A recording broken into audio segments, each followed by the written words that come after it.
Hello, I'm Dave Gorman, and welcome to Genius, the show all about your ideas.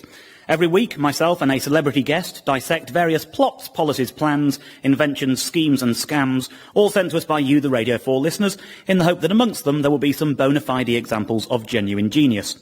As with our first series, we at Genius HQ have been inundated with ideas. Of course, not all of them make it to the show, and we offer our apologies to those who sent in suggestions, such as egg-flavoured crisps, the bed shower, for when the bedridden patient in your life doesn't have time for a bed bath, and the Murray Walker, a device apparently for walking one's Murray.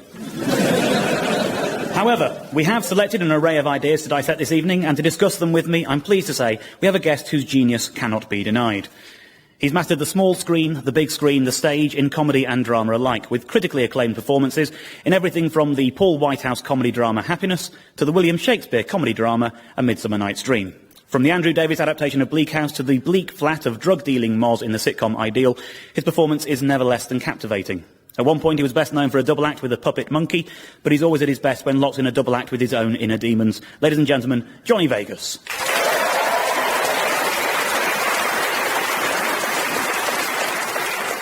Thank you for coming, Johnny. We're delighted to have you, and we know you're an extremely busy man, but we also know you're always overflowing with ideas. You must have genius ideas that you'd like to enact that you don't have time for. All the time, every day, every second. There's a part of my brain that creates for financial gain.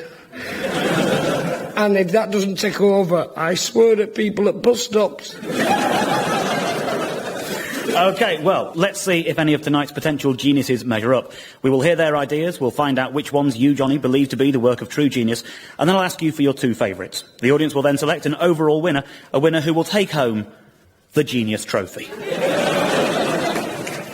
Now, a lot has been said of the Genius Trophy, and I can tell you without fear of contradiction, there isn't another show on British radio giving away a prize like it. They don't dare. I've never used this word before, but phenomenal. Well, the one question I know everyone's thinking is, where will our trophy be heading tonight? It could be on its way to Sheffield, because that's where our first potential genius has travelled from, and he is Richard Cindery. Dear Genius, why not combine the pleasure and avoid the embarrassment of metal detecting by suspending a metal detector beneath your dog? You could wear headphones connected via the dog's lead.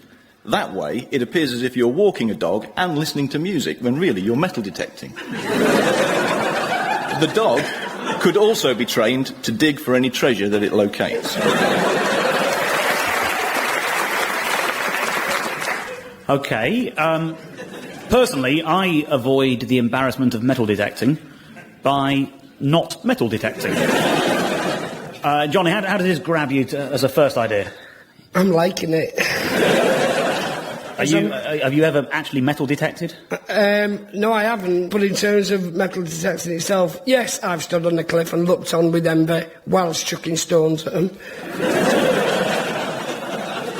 Often wishing I was brave enough to join in rather than just jeer. What breed of dog would it be? I think it's got to be one that's low to the ground. Yeah. You know, a sort of dash hound, basset hound type thing. One where the detecting device can be skimming across the ground there. Well, surely it should have been a golden retriever. What I don't want is a breed of dog that metal detectors are actually laughing at when they're meant to be laughed at. You know what I mean? I don't want to be walking around the beach with a poodle going, no treasure's worth this. I think there's a misnomer with treasure. Metal detectors, to my knowledge, actually never really find treasure. What they find is old Coke cans. Basically, what metal detecting is picking up litter we didn't know was there. Are you actually a metal detector yourself, Richard? I'm not, no, but I have friends that may be interested in metal detecting. So you're not willing to give us names? That's clearly the old excuse. Friends. Yeah, I have friends like that, yeah, they go to lap dancing clubs. Yeah, they've got my identification and they pay for everything on my credit card, they're just friends. Well, I mean, I can see the application of this. Honestly, I love the idea of masking your awkwardness through dogs. I've wanted to train spot for years. if the dog could scratch his tummy and just remember the trains in his fur, and then I can write them down when I get home, I could just look like a pervert rather than a saddler. Train spotting is, I think, a slightly superior hobby to metal detecting. Because if you go train spotting, you know you're going to see a train. You go metal detecting, you don't know you're going to find anything. No, metal detecting is like train spotting in a river. This idea of bringing pets in to cover our own awkwardness, I like. This is only the tip of the iceberg. It started off with metal detecting. I think it's the wrong way around. And then you get a polar bear to put your mother in a home. What about 50 swans attached to a badly constructed glider? And then when you want to go south for your holidays, you just wait for them to take off. Okay, I think, I sense we've strayed a little bit from the metal detecting dog idea. Johnny, I'm going to bring you back to that. Have you never walked on the beach and just gone, God, it's beautiful, I'm holding the hand of someone, I think I'm in love, but she'll want a flat. I hope we find some treasure. What a lovely romantic sentence. Do you know sentence. 79% of treasure remains unfound?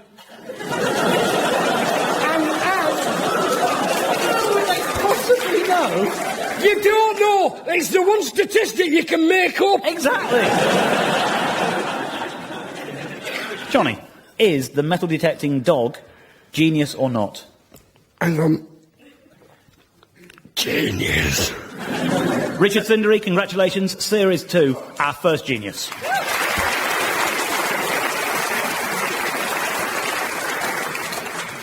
OK, our next idea comes from Stuart Brown and Tony Cronin, and they're from Battenbury in Oxfordshire. Dear Genius, we have an interesting theory on opposites, which could be a new branch of physics. If you ask someone what the opposite of a knife is, generally they'll tell you it's a fork. Just because it's spatially opposite at a dinner setting, it doesn't make it an opposite. A friend of ours believes the opposite of knife is no knife, but we don't subscribe to this view.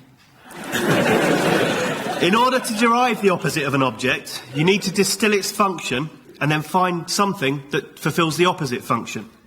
A knife is used to cut, so the opposite of a knife is to glue. On a recent boys' weekend in Rome, we worried the other 7 blokes there by defining about 50 opposites and developing a structured hypothesis. Did you know, for instance, the opposite of tour guide is hungry lion? And the opposite of spoon is spoon.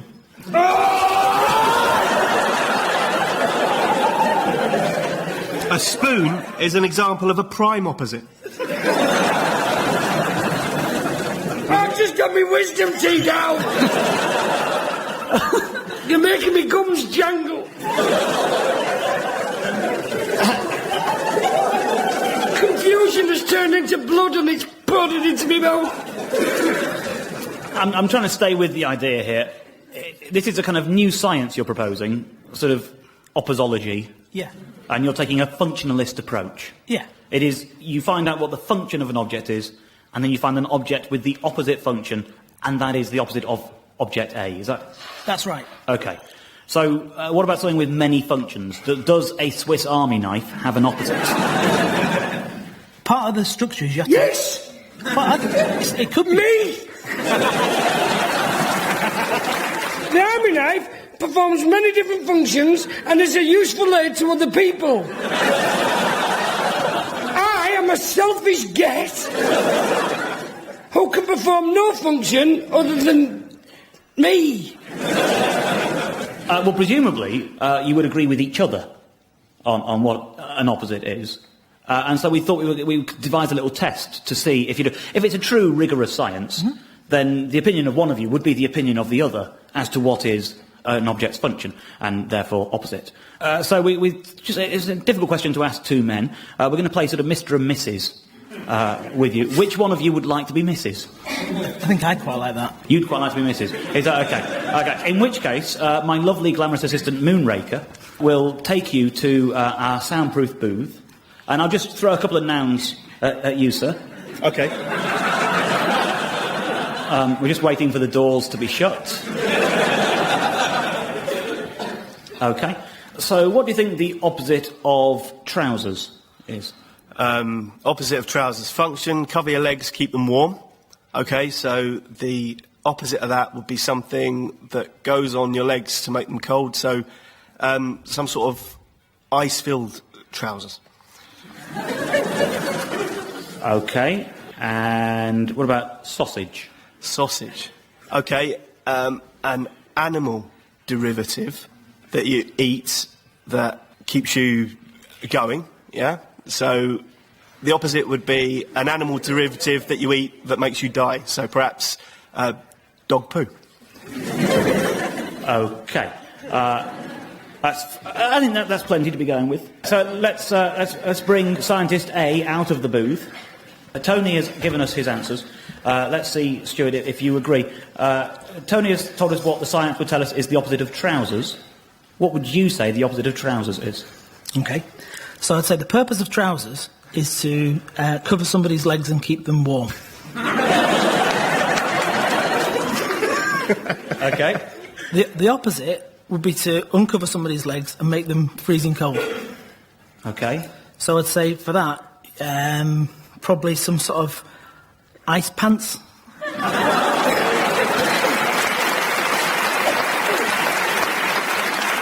That is truly remarkable. I'm impressed enough by that, but I think it is worth just pursuing the second. Trousers. The opposite of sausage. Sausage. So I'd say the purpose of a sausage is to keep meat together to make it convenient to cook and eat. So the opposite would be to spatter meat everywhere to make it really, really difficult to eat. So it's probably like do you know the rotating thing in a kebab shop? It's one of those that goes really, really fast. Like a centrifugal kebab shop meat thing. In a really peculiar way, you've got close. The first answer was dog poo. Well, that is remarkable. The two of you have actually held up to that kind of interrogation very, very well indeed. I'm very impressed myself. So I'm going to press you, Johnny. Stuart and Tony, the science of opposites, is that genius? I would put it closer to intellectual fundamentalism.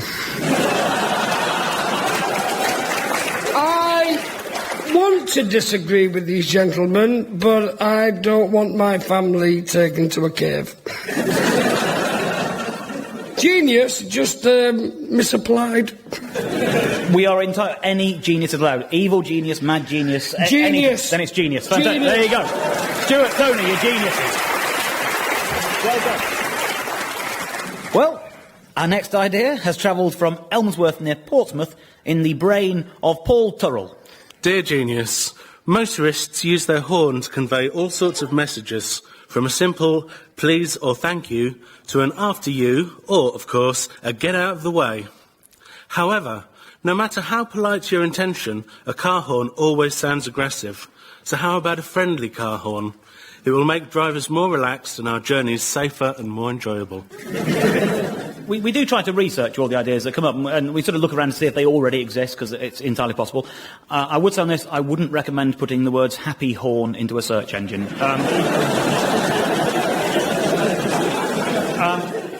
Johnny, are you a motorist, and would this improve your life? I'm a recent motorist. OK. For about 5 months. And coming to London with fanciful ideas, much like the cat that was going to meet the Queen, I would have gone for this kind of idea of it's nice to be nice, it's nice to let people through. Having driven in London, I suspect that other car companies have tried out this idea and were probably dragged from the cars and their heads put on spikes. Maybe driving in London and being friendly is hard, but maybe having a friendly horn would actually just help. As long as there's a sarcasm button if they don't get it. The most negative sound you could have for a car horn would be this. So by pursuing the science of opposites, that would mean that the most positive sound you could have would be... Because it's the opposite. Would that do for you, or are you thinking more adventurous sounds than that? Well, I thought perhaps a harp glissando, because it's a relaxing sound and no one's going to be offended by it. Or perhaps a sheep. No one finds sheep... No one finds sheep offensive. There are some sounds which are just universally, certainly, I think across Britain, nobody would mistake this for anything other than a pleasant, joyous, happy sound. Hello. You can't argue with that, surely. If you can do that on the motorway, I actually I have a problem because I am a big flirt when I'm driving, but I can't help steering towards anything I like. Can I just take this moment quickly to apologise to any women that think I'm trying to ram them off the road in a Mad Max style? I'm not. I've actually just looked at them, found them rather attractive, and then started driving towards them and crossing 2 lanes. In which case, if you had the car horn that went, hello, that would be a benefit. Yeah. Sitting in traffic, free moving, just going, hello, hello. I'm in favour of free will and choice for myself, just not for the masses. This is why I don't mind the idea of me having a kind of novelty ringtone, but I hate everyone else who has one. And this is where I fear the idea would go wrong. If people could have anything, it would get the way ringtones have got. However, if I could have any car horn at all...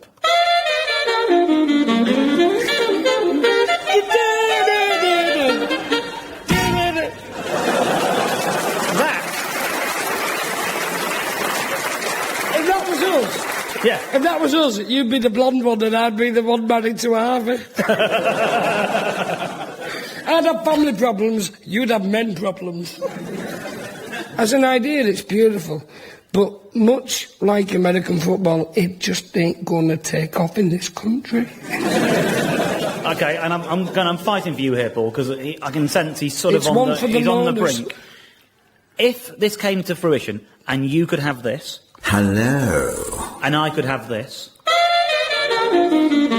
What I'm saying to you, Johnny, is Paul here sitting before you with his idea of a friendly car horn, is that genius? It's not genius. It's a good man trapped in a bad, bad world. I'm going to have to say, you're not a genius, you're just way ahead of your time in that you want to love everyone. He's not. Thank you, Paul.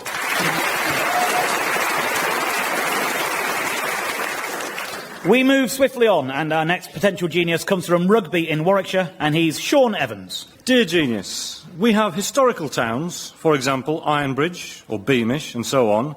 So why not choose the historical town of the future by selecting a place that most epitomises late 20th century life and simply fencing it off and forbidding it to advance any further? I'm not even going to mention St Helens, Johnny. What do you think? Wicked. I think he's fantastic. I'm with you on so many levels. Just already, my mind is alight. Is there a time limit, or is it just blocked off forever? No, forever. I mean, Beamish and Ironbridge have been around for a little while, and I can't see them ever ending. Are certain people allowed to climb in 30 years from now with technology and announce themselves as a god? It's going to be open to the public, fee-paying guests, to come and see people... Oh, you see, it's a historical... want a human zoo. Yeah, it's a human zoo. Yeah. I want them to be trapped there and just get genuinely confused. I wasn't sure if you meant that we fence it off and everyone abandons it and it's left as a kind of ghost town and we go back in 100 years' time and it's like a ready-built theme park, or do we leave people actually living there and existing? No, we'll leave people there living and existing. Yeah. We just say... Wherever you choose, it would have to be somewhere without a laser quest. Because even though they exist now, it's still the future. Would they be allowed to leave? Would they have a choice before you built this big wall? If they got another job. The man who trapped King Kong. No, they'd have to be employed to be people of that era. Big Brother, innit? I think they should wake up overnight with a wall up going, what the... right, and just keep showing the same TV on the loop. If you really want to make it like a fair representation of what life in, say, 90s Britain is like, you'd have to wall off not just a town, but also an out-of-town shopping centre.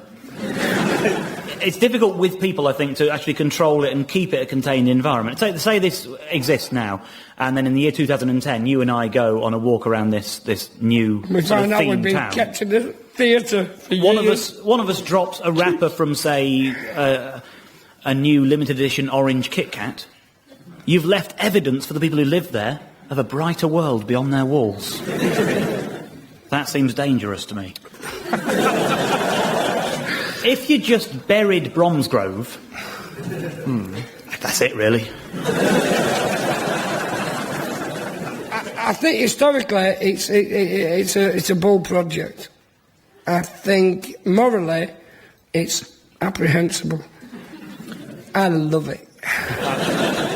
Johnny, is preserving an historic town for the future a genius idea or not? I love the idea of locking people up you don't like behind a wall. And calling it preservation. I'm sure the lads in Wentworth Scrubs are going, I'm part of history. It's an amazing idea. Sean, be happy. You, sir, are a genius. Well done, you. Congratulations. Well, our final idea tonight comes from Sarah Thomas, and she and her idea have travelled from Cambridge. Dear Genius, as a fairly vertically challenged person and a keen concert goer, I more often than not find myself stood behind the combined forces of the UK's basketball teams and get to see little or nothing of the show. I therefore suggest that for standing concerts, the audience should be arranged on a strictly by-height basis, with shorter people such as myself waved right down to the front. You were even getting some cheers in the middle of that idea, Sarah, largely from women and one short man. Johnny, do you love it? I'm liking it. Questioning it, but on the... She's lovely.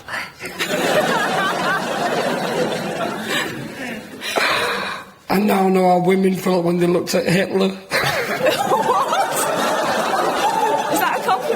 That just turned from a compliment to something really dark.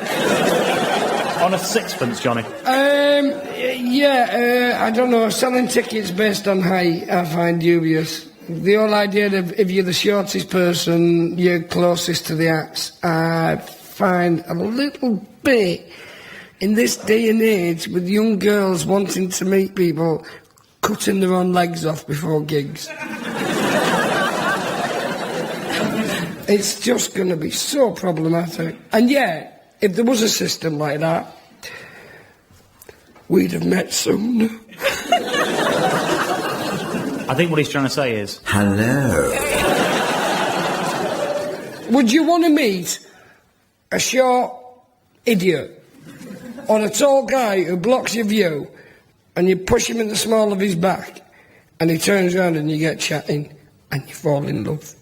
Well, it doesn't really matter. Are you looking for anyway. love? You're married, is Yes. that right? Is your husband the same height as you, or...? Slightly taller. OK. Oh, But so, then that's very annoying because he goes, "Oh, did you see that?" No. so really, Is this really just an excuse to go to concerts not with your husband? by the way, and for the record, I've never been attracted to you ever. Stop playing mind games, you midget. Sarah... Do you think I was going to walk around all night with my shoes on my knees? Just so I could get off with you? Yeah, I would have spotted the wedding ring if it wasn't so tiny on your little finger. Looks like a twiglet. You don't deserve music, you're too small. Your ears won't let it in. Sarah, until you confessed to being married, I thought I knew which way it was going, and now I'm in doubt. But I've still got to ask the question, Johnny. Is the idea of staggered heights at concerts, is that genius or not? It's slaughter. Is that not? It's slutty and unnecessary, and it'll never be genius. It will just be the power of one woman over another man. Sarah, we thank you for coming for the first time ever. Zara, Someone's not just a genius, Zara, they're a we'll slut. ask you to get up and leave, but we won't see you, will we? Boo-hoo!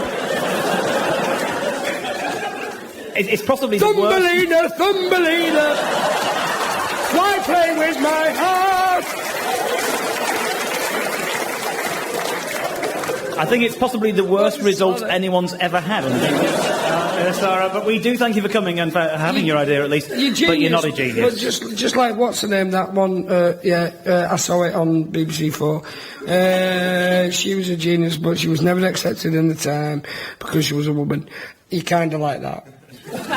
Is that a reprieve? Was that saying she's genius? No. It's bad news, Sarah, but thank you for coming. If I see it afterwards, I'm not going to pat her head out. OK, Johnny, you've heard all the ideas. You've told us which ones you like, but we need to know your two favourites. The historical town and the robotic dog. In which case, I would like to invite Richard Sindri and Sean Evans to take to the stage.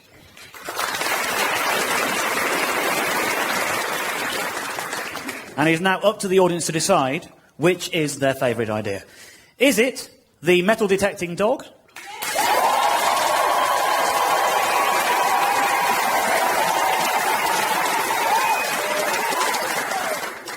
Or is it the preserving of an historic town?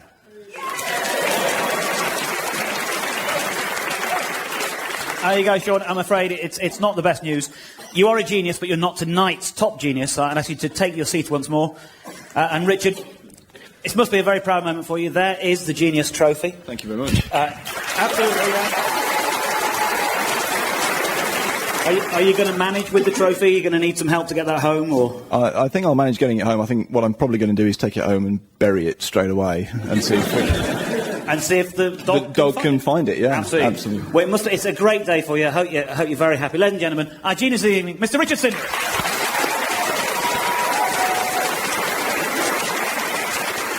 I'd like to thank Johnny Vegas for being a genius guest. Everyone who pitched their ideas, genius or not. Liar! And, of course, you for listening. But there is just time for a few ideas suggested by tonight's studio audience, which include edible shoes, egg yolk-flavoured sauce, and proof that you are a Radio 4 audience, a single European currency which will be called the pound and have the Queen's head on it. Good night.